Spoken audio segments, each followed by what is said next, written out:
The Council ordered humanity to pay tribute, but their reply shook the galaxy. Part 1 in the year 2347. The stars no longer felt distant. Humanity had spread beyond Earth, building stations on Mars, domes on Titan, and mining outposts in the asteroid belt. Life was hard but hopeful. People worked together, argued often, but never stopped reaching outward. Then came the message.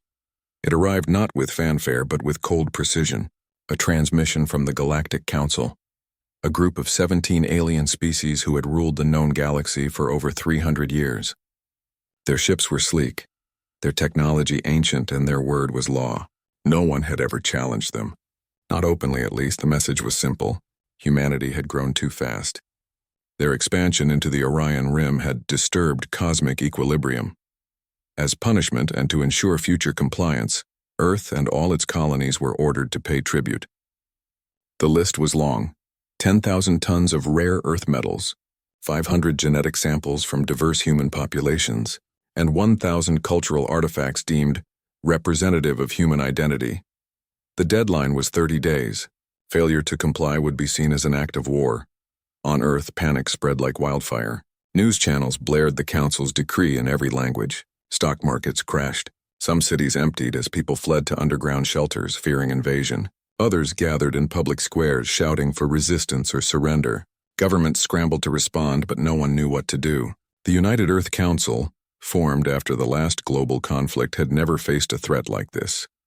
In Geneva, President Daniel Holt sat alone in the dimly lit strategy room beneath the old UN building. He was a quiet man in his late 50s with tired eyes and a steady hand. Before him on the table lay a printed copy of the Council's message, translated into plain English. He read it again slowly as if the words might change. They did not. A soft knock came at the door. "Come in," he said. Lisa Morgan entered, her uniform crisp despite the hour. She was head of planetary defense, tough but fair, with a mind sharper than any laser. Behind her walked Carter Bell, a lanky man in his 30s with messy hair and glasses that kept sliding down his nose. He was Earth's top xenolinguist, fluent in 6 alien dialects and the only human who had ever decoded a Kavor prayer chant. "You called?" "Sir?" Lisa said, standing at attention. "Sit," Daniel replied. "Both of you." They took chairs across from him. Silence filled the room for a moment, heavy with what everyone already knew. "They want us to kneel," Lisa finally said. "And if we don't, they'll burn our cities from orbit." "Maybe," Carter said softly. "But I've studied their records. The Council has never used force against a species that complied, even partially. They value order more than destruction." "So we give them what they want?" Lisa asked, her voice tight. "Not so fast," Daniel said. He tapped the paper. "Look at Clause 7, subsection C. It says any species may refuse tribute if they believe the charge is unjust. The refusal must be formal and it carries risk, but it's allowed." Lisa frowned. "No one's ever done it." "Every species that joined the Council paid tribute first. Even the Virile, who had fusion cores and gravity ships centuries before us." "Exactly," Carter said, eyes lighting up. "That's why they don't expect us to say no. They see us as loud, emotional, chaotic. They think we'll either beg or break." Daniel leaned forward. "What if we do neither?" The room grew still. Outside, the city hummed with fear, but in here, something else was stirring. Over the next few hours, they debated. Lisa argued for preparing defenses, activating the orbital platforms, arming the Mars garrisons, evacuating civilians from high-risk zones. Carter insisted that violence would confirm the Council's worst view of humanity. "They already think we're brutes," he said. "If we fire first, we prove them right." Daniel listened to both. He thought of his granddaughter in Seattle, who had just turned 8 and wanted to be an astronaut. He thought of the farmers on Ceres who grew wheat under artificial suns. He thought of the poets, the teachers, the engineers who fixed broken satellites with duct tape and hope. Humanity wasn't perfect, far from it, but they were more than what the Council saw. By dawn, a decision was made. They would not send tribute. They would not send threats. They would send nothing at all. "Silence?" Lisa asked, skeptical. "They'll take that as weakness. Or as defiance," Carter countered. "In many cultures, silence is the loudest answer, especially when everyone expects noise." Daniel nodded. "Let them wonder. Let them wait. While they're waiting, we prepare, not for war, but for truth." That morning, a global alert went out. All communication with deep space was suspended. No signals, no broadcast, no replies. Earth went quiet. The colonies followed suit. Even the deep-range telescopes stopped pinging alien frequencies. It was the first time in over a century that humanity had gone completely silent to the stars. On the Council's homeworld of Zira, the silence was met with confusion. The High Speaker, a tall, silver-skinned being named Vorlak, stared at the empty feed from Sol. "They do not respond," he said to his advisors. "Are they dead?" "Scans show all human worlds are active," replied a junior delegate. "Factories run. Ships move. But they send nothing." "Arrogance," growled Krell, the Kivor ambassador, his voice like grinding stone. "They mock us." "Or they are afraid," said another. Vorlak stroked his chin. "Fear does not explain total silence. Fear begs. Fear bargains. This is something else." Back on Earth, life went on, but differently. People stopped watching the news. Instead, they gathered in parks, in schools, in community centers. They shared stories. They fixed things that had been broken for years. A group in Buenos Aires started rebuilding an old library. In Mumbai, neighbors cooked meals for each other without being asked. It was as if the threat from the stars had reminded them what they were fighting for. Not just survival, but each other. Daniel watched it all from his office window. Lisa coordinated defense drills in secret, while Carter began assembling a team of artists, scientists, and everyday people. Their mission was simple: collect the real voice of humanity. Not the polished speeches of politicians, not the angry rants of extremists, but the quiet daily acts that made humans human. No one knew if it would work. No one knew if the Council would listen. But for the first time in a long time, humanity wasn't reacting. They were choosing. And in the vast, indifferent galaxy, the choice was about to echo louder than any weapon ever could. The Council ordered humanity to pay tribute. But their reply shook the galaxy. Part 2 weeks passed. Earth remained silent. No signals left the solar system. No ships launched toward Council space. To the rest of the galaxy, Sol had gone dark. Not dead, but watchful. The Council debated endlessly. Some species called it cowardice. Others whispered it might be strategy. The Kivor, proud and warlike, grew impatient. They urged immediate action. But the Council moved slowly, bound by ancient protocols. They would wait the full 30 days. Then, if needed, they would act. On Earth, the silence was not empty. It was full of work. In a hidden facility beneath the Nevada desert, Carter Bell stood in a dimly lit control room, surrounded by screens showing live feeds from every continent. Beside him, Jake Reynolds wiped grease from his hands and squinted at a flickering hologram of a strange, curved device. It looked like a broken satellite dish fused with coral. "You sure this thing even works?" Jake asked, voice rough from too much coffee and too little sleep. "It worked once," Carter said, "back in '98, the derelict scout ship near Pluto. Remember? They found this relay core in the wreckage. Never understood it. Until now. The device, dubbed Echo Core by the team, was alien but not from the Council. It belonged to a species long gone, erased from history. What made it special was its ability to bypass standard comms filters. It could send a signal directly into any Council network, unblocked, unedited, and unignorable. "If we're going to speak," Carter said, "we need them to hear us clearly. Not through translators, not through diplomats, raw, real." Jake nodded. He wasn't a linguist, but he understood machines, and he believed in people. He'd grown up in a coastal town in Oregon, where neighbors shared boats after storms and kids played soccer on cracked pavement. He knew what humanity sounded like when no one was watching. While Carter and Jake worked on the Echo Core, Lisa Morgan oversaw a different kind of preparation. High above Earth in silent orbit, old defense platforms were being upgraded, not with bombs or lasers, but with something new: projectors. Massive, high-resolution emitters capable of casting images across thousands of kilometers of space. They weren't weapons. They were mirrors. Mirrors that would show the galaxy who humans really were. "No one's ever used shields to show pictures," one engineer had joked. "Then it's about time," Lisa had replied. She didn't want war, but she knew the Kivor might come anyway. If they did, she wanted them to see more than metal and missiles. She wanted them to see faces, children, gardens, people helping each other after earthquakes, floods, blackouts, the messy, beautiful truth of human life. Meanwhile, across the planet, ordinary people contributed without knowing how. A school tea. Sharon Nairobi recorded her students singing a traditional song. A jazz band in New Orleans played an impromptu set on a street corner, captured by a drone. A firefighter in Siberia carried an elderly woman from a burning building. His helmet cam caught every second. All of it was sent to Geneva, where a small team sorted, edited, and stitched it together into one long flowing message.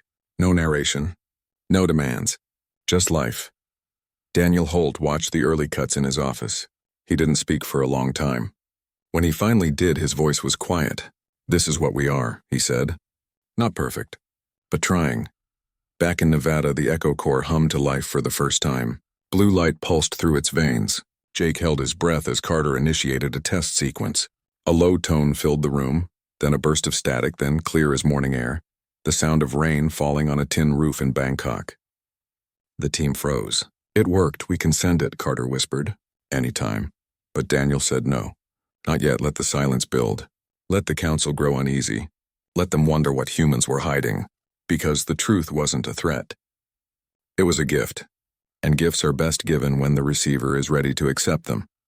On day 22, the first council ship appeared at the edge of the solar system. Not a warship yet, but a scout. Sleek, silver, shaped like a blade. It hovered near the Kuiper belt, scanning, listening. Earth's deep space sensors tracked it, but no one responded. No challenge. No greeting. Just stillness. Inside the scout, the Zyran observer reported back to Vorlak. They are not hiding. Their cities glow. Their farms grow. Their children go to school. But they will not speak. Vorlak frowned. Why, I do not know. But their silence. It feels heavy. Like they are waiting for something. On Earth, people felt it too. A strange calm had settled over the world. Crime dropped. Protests turned into cleanup crews. Even old enemies, nations that had argued for decades, began sharing resources quietly. It was as if the threat from the stars had reminded everyone that they were on the same side. In a small apartment in Lisbon, a grandmother named Elena recorded herself humming a lullaby she'd sung to her daughter, and her daughter's daughter. She didn't know it would be heard across the galaxy. She just wanted to pass it on. In a lab in Tokyo, a young scientist named Kenji fixed a broken robot with parts from a toy store. He laughed when it wobbled to life. That laugh was recorded too. All of it flowed into the message, not as proof of strength, but as proof of heart. Jake and Carter ran final checks on the Echo Core. The system was ready. The broadcast could go out in an instant, but they waited. Daniel had given the order. Send it only when the council shows its true face. Not when they demand. When they decide. On day 28, the Kavor made their move. Their dreadnought, the Iron Maw, left council space and set course for Sol. It carried enough firepower to glass a continent. Its arrival would mark the end of the silence, one way or another. Lisa activated the orbital projectors. Power levels rose. Images loaded. Carter and Jake stood by the Echo Core, fingers hovering over the launch command. Earth held its breath. But still, no signal went out. Not yet. Because humanity had learned something in these quiet weeks. Sometimes the strongest reply is the one you choose the moment to give. And that moment was coming. The council ordered humanity to pay tribute. But their reply shook the galaxy part. 3 on the morning of the 29th day, the sky did not burn. No alarm screamed. No explosions lit the horizon. Instead, something far stranger happened. Earth spoke, not with words of anger or fear, but with sound and sight drawn from every corner of human life. The broadcast began not with a president or a general, but with a child in Tokyo laughing as she chased a soap bubble across a sunlit balcony. The bubble popped. She giggled again. That sound, pure and unguarded, traveled faster than light, carried by the Echo Core through the silent void. On Mars, colonists stopped working. They gathered in domes and watched the feed stream in from Earth. On Ceres, miners paused their drills. In the orbital stations, even the most hardened engineers wiped their eyes without knowing why. The broadcast unfolded like a river. Next came a jazz quartet in New Orleans. Trumpet, piano, bass, and drums, playing on a street corner under string lights. Sweat glistened on the trumpeter's brow. People danced, some alone, some together, moving like they had nothing to lose and everything to feel. Then came the grandmother in Nairobi, sitting on a woven mat, singing a lullaby in Kikuyu to her sleeping grandson. Her voice was soft, cracked with age, full of love. The camera didn't zoom or cut away. It just stayed, watching her hand gently stroke the boy's hair. After that, footage from Siberia. A firefighter named Ivan, soot on his face, carrying an old woman down a smoke-filled stairwell. She clung to him, coughing but safe. When they reached the street, he set her down gently, and she kissed his cheek. He smiled, embarrassed, and walked back into the building without a word. The broadcast showed more. A classroom in Buenos Aires where students built a robot from scrap. A fisherman in Indonesia, sharing his catch with a neighbor whose boat had sunk. A group of teenagers in Detroit painting a mural over a boarded-up wall. A nurse in Manila, holding the hand of a patient during a blackout. A farmer in Kansas watching rain fall on dry soil, tears mixing with the water on his face. There were no speeches, no demands, no threats. Just moments, ordinary, fleeting, real. Moments that said more than any treaty ever could. At the end, the screen faded to black for 3 seconds. Then President Daniel Holt appeared. He stood not in a suit but in a simple shirt, in a garden behind his home. Birds chirped. A breeze moved the leaves. "We offer no tribute," he said, voice calm. "Only truth. Judge us by what we build, not what we owe." The transmission ended. Silence returned, but this time it was different. It was full. On the council world of Zyra, the high chamber fell utterly still. Vorlak stared at the blank screen, his silver skin pale with shock. Around him, delegates from 17 species sat frozen. Some wept, others trembled. A young virile delegate, barely past adolescence, whispered, "They are not beasts. They are like us." The Kavor ambassador Krell slammed his fist on the table. "Tricks," he growled. "Emotional manipulation. They seek to weaken our resolve." But even his voice lacked its usual fire, because deep down, he had seen his own mother's face in the grandmother from Nairobi. He had heard echoes of his childhood in that child's laugh. Back on Earth, people didn't celebrate. They simply went home. They hugged their families. They cooked dinner. They looked at the stars not with fear but with quiet hope. In Nevada, Carter and Jake stood in the control room, exhausted but wide awake. The echo core glowed softly, its work done. "Do you think they understood?" Jake asked. "They felt it," Carter replied. "That's enough." Meanwhile, aboard the Iron Maw, the Kavor dreadnought now just 3 days from Earth orbit, Captain Zorak received the broadcast through his ship's comms. Protocol demanded he ignore non-military signals, but something made him watch. He saw the firefighter. He saw the lullaby. He saw the rain on the farmer's face. For the first time in his life, Zorak felt something he had no name for. It wasn't fear. It wasn't anger. It was a kind of sorrow, for all the things his people had never allowed themselves to feel. He did not shut it off. He played it again, and again. On Mars, Lisa Morgan received a priority message from Geneva. Daniel's words were brief. "Hold position. Do not engage. Let them decide." She looked out the viewport at the red plains below. "They already are," she murmured. Across the galaxy, the broadcast spread. Not officially. It wasn't cleared by council channels, but through whispers, through hacked feeds, through curious technicians who copied the signal and sent it to friends. Within hours, beings on 100 worlds had seen Earth's reply. Some mocked it. Most were moved. A few began to question everything they'd been taught about humans. On a mining moon near the virile frontier, a worker shut down his drill and played the lullaby for his daughter over comms. On a pleasure barge in the Helios ring, a noble turned off his music and sat in silence for the first time in years. The council convened an emergency session. Arguments erupted. The Zyran delegation demanded a new assessment of humanity. The virile called for immediate diplomatic contact. Only the Kivor held firm, but even their support was thinning. Vorlak rose slowly. "For 300 years," he said, "we have judged species by their technology, their resources, their obedience. Perhaps we have been wrong. Perhaps we should judge them by their heart." No decision was made that day, but something had shifted. The galaxy had heard humanity's voice, not loud, not proud, but true. And truth once heard cannot be unheard. On Earth, night fell, stars blinked awake, and for the first time in weeks people slept without fear, because they had not begged. They had not fought. They had simply shown who they were, and that, it turned out, was more powerful than any weapon. The Council ordered humanity to pay tribute, but their reply shook the galaxy. Part 4. The Iron Maw entered the Sol system on the morning of the 30th day. It was a ship built for war, black as void, bristling with weapons that could crack planets open like eggs. Its arrival sent a ripple of fear through human colonies. Orbital defenses powered up. Evacuation plans were reviewed. But no shots were fired. No warnings were sent. Earth waited.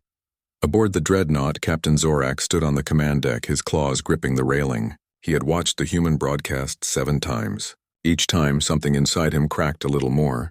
His officers watched him closely, unsure. Kavor did not hesitate. Kavor did not feel. Yet here he was, staring at the blue-green world ahead, heart heavy with something he could not name. "Weapons ready," his first officer said, "awaiting your command." Zorak did not answer right away. Instead, he opened a private channel to the ship's comms archive and played the lullaby again, the one from Nairobi. The old woman's voice filled his ears, soft and steady. He thought of his own mother, long dead, who had never sung to him. Kavor children were raised in creches, taught discipline before speech. Tenderness was weakness, or so he had been told. "Hold position," he finally said. "Do not fire." His officers exchanged glances but obeyed. The Iron Maw drifted into high orbit above Earth, silent and massive. On the ground, Lisa Morgan watched the ship's approach on her screen. Her fingers hovered over the command to activate the orbital projectors. She had planned for this moment. If the Kavor attacked, the projectors would flood space with images, not of war but of life. Children playing, gardens growing, hands helping hands. She hoped it would be enough. But before she could act, a small shuttle launched from Cape Canaveral. It carried only 2 people, Carter Bell and Jake Reynolds. No weapons, no armor, just a simple comms array and a data chip containing the full broadcast. "Are you sure about this?" Mission Control had asked. "They saw the message," Carter replied. "Now they need to see the messengers." The shuttle rose smoothly, cutting through the atmosphere like a silver needle. It approached the Iron Maw slowly, respectfully. No sudden moves. No threats. Just 2 humans in a fragile craft, flying toward a warship that could erase them with a thought. On the dreadnought's bridge, alarms blared. "Unidentified vessel approaching," a sensor officer called out. Human design, unarmed. Zorak stared at the feed. He saw the shuttle's windows. Saw 2 faces looking back at him. Nervous, yes, but not afraid. One adjusted his glasses. The other gave a small, awkward wave. "Open a channel," Zorak ordered. A moment later, Carter's voice filled the bridge, translated by the ship's systems. "We come in peace. We only wish to share what we showed the Council." Not as a plea, as an invitation. Zorak was silent. Then, against every instinct, he said, "Transmit your data." Carter sent the full broadcast directly into the Kavor network. Not just the edited version, but hours of raw footage. Births, funerals, arguments, reconciliations, quiet mornings, stormy nights. The whole messy tapestry of human life. As the data poured in, something strange happened. Kavor crew members, trained to suppress emotion, began to react. One young engineer stared at a clip of a father teaching his son to ride a bike, tears welling in his eyes. A weapons officer paused, watching a video of strangers sharing food after a flood. Even the first officer stood still, watching a clip of an old couple dancing in their kitchen. Zorak felt it too, a pressure in his chest, a longing he had no name for. Then Lisa gave the order. Across Earth's orbit, the projectors activated, not with light meant to blind, but with images meant to heal. Huge glowing holograms appeared in space around the Iron Maw, faces of human children, smiling, sleeping, learning. Each face was real, each name was known. Each life mattered. The Kavor had never seen anything like it. Their ships were built for destruction, not reflection. But now, surrounded by the faces of Earth's youngest, they saw not enemies but echoes of what they had lost. Zorak turned to his first officer. "What are we doing here?" The officer had no answer. Back on Earth, Daniel Holt watched from the war room. His hands were clasped, his breath slow. He knew this was the moment. Not of victory or defeat, but of choice.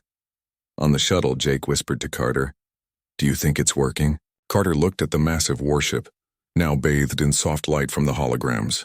"I think they're remembering how to feel." Aboard the Iron Maw, Zorak made his decision. He powered down the main weapons, sealed the warheads, and sent a single message to the Council. "Mission aborted. Humanity is not a threat. They are a mirror." The word spread fast. On Zira. Vorlak received the message and closed his eyes in relief. On Mars, Lisa exhaled for the first time in hours. In Geneva, Daniel allowed himself a small smile. The shuttle returned to Earth. Carter and Jake were greeted not as heroes but as neighbors, because that was the point. Humanity wasn't special because they were strong. They were special because they cared, and because they dared to show it even when the galaxy expected fear. The Iron Maw did not leave right away. It stayed in orbit for 3 more days. During that time, Kavor crew members watched more of the broadcast. Some even sent simple messages back, thank you in broken English or just a single word. Beautiful.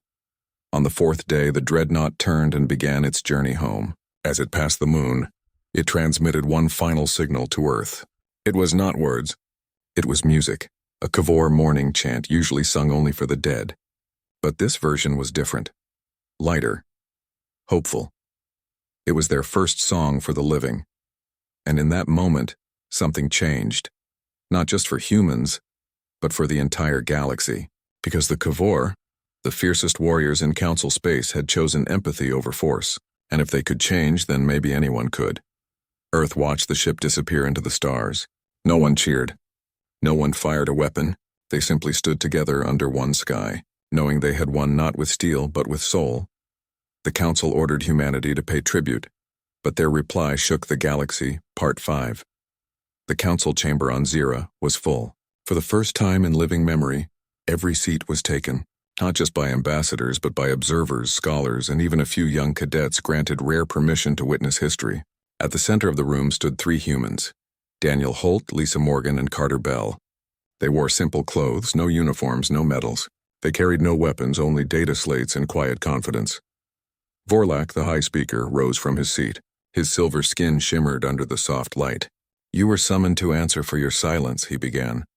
Yet you gave us something we did not ask for. You gave us truth, Daniel nodded. We did not come to beg. We came to offer. Offer? Krell, the Kavor ambassador, spoke from the far side of the chamber. His voice was lower now, less sharp. You refused tribute. You defied the Council. What do you have to offer that is not already yours to keep? Carter stepped forward. Collaboration, he said simply. Not as subjects. As partners. We have knowledge you do not. Not just of machines, but of healing, of art, of living together despite differences. And we are willing to share it, if you are willing to learn. A murmur spread through the chamber. The viral delegate leaned forward, eyes bright. The Helian envoy tapped her fingers thoughtfully. Even the stoic Threlian ambassador tilted his head in curiosity. Lisa spoke next. We do not seek to join your council as equals because we are strong. We seek it because we believe strength means nothing without wisdom, and wisdom comes from listening. Vorlak looked at the 3 humans for a long moment. Then he turned to the assembly. For centuries we have demanded tribute as proof of worth, but perhaps we have been measuring the wrong things. Perhaps worth is not in what a species gives, but in what it offers freely. The debate lasted 3 days. Some species argued that humanity's emotional broadcast was a trick, a clever form of warfare. Others insisted it revealed a depth the galaxy had forgotten.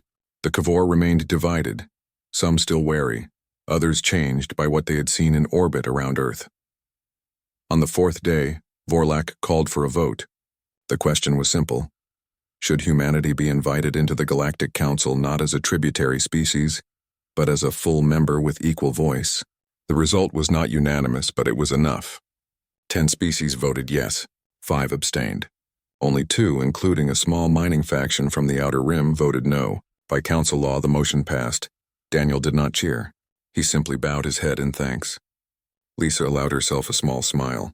Carter wiped his glasses, blinking fast. In the weeks that followed, Earth became a place of pilgrimage, not for its weapons or wealth, but for its people. Xenolinguists came to study human music. Engineers came to see how humans fixed broken things with little more than hope and spare parts. Healers came to learn how human doctors worked with limited supplies yet never gave up. A new program began. Exchange students from a dozen species arrived on Earth, living with families, attending schools, planting gardens. A young virile girl stayed with a farmer in Iowa and learned to milk a cow. A Threlian boy built a treehouse with kids in Portland. They brought back stories not of a mighty empire, but of a world that shared what it had, even when it had little. Meanwhile, humanity sent its own out into the stars, not as soldiers but as teachers, doctors, and builders. Jake Reynolds helped repair a failing water system on a dry Kavor colony moon. A nurse from Manila trained alien medics in emergency care. A poet from Dublin gave readings on 3 different worlds, her words translated into a dozen tongues. The tribute list was never fulfilled. Instead, a new compact was signed, the Soul Accord. It promised shared knowledge, joint exploration, and mutual aid in times of crisis. No species would be asked to kneel. All would be asked to listen. Back on Earth, life returned to normal, but not the same normal. People looked up at the stars, not with fear, but with friendship. Children dreamed not just of being astronauts, but of being bridges between worlds. In classrooms, students learned alien languages alongside math and history. In parks, humans and visitors sat together, sharing food and stories. Daniel visited a school in Seattle one afternoon. His granddaughter ran up to him, holding the hand of a small blue-skinned viral child. "Grandpa, this is my friend Luma," she said proudly. "She taught me how to whistle with 2 fingers. I taught her how to skip stones," he smiled. This was what they had fought for. Not glory, not power, just this, connection. On Mars, Lisa oversaw the launch of the first joint human viral research station. It would study solar flares and space weather. Data shared freely with all council members. As the ship lifted off, she thought of the Iron Maw, now docked peacefully in Cavor space, its weapons permanently sealed. In Nevada, Carter and Jake worked on a new project. Not a weapon, not a shield, but a library. A living archive where every species could share its stories, songs, and dreams. They called it the Echo Vault, and its first entry was the original broadcast from Earth. Across the galaxy, the phrase "Remember Sol's reply" became common. Parents used it to teach courage. Leaders used it to remind themselves of compassion. Warriors used it to question orders that lacked mercy. The galaxy did not become perfect overnight. Old tensions remained. Misunderstandings happened. But something had shifted. A seed had been planted, and it was growing. One evening, Daniel stood on his porch watching the sunset paint the sky in gold and purple. A soft chime came from his comms pad. It was a message from Captain Zorak. Just 2 words. "Thank you." Daniel closed his eyes. Somewhere out there among the stars, a Cavor was learning to sing a lullaby, and that, he thought, was worth more than any tribute. The galaxy had expected humanity to bow. Instead, humanity had shown them how to stand together. And in doing so, they had not just saved themselves. They had reminded the stars what it meant to be alive.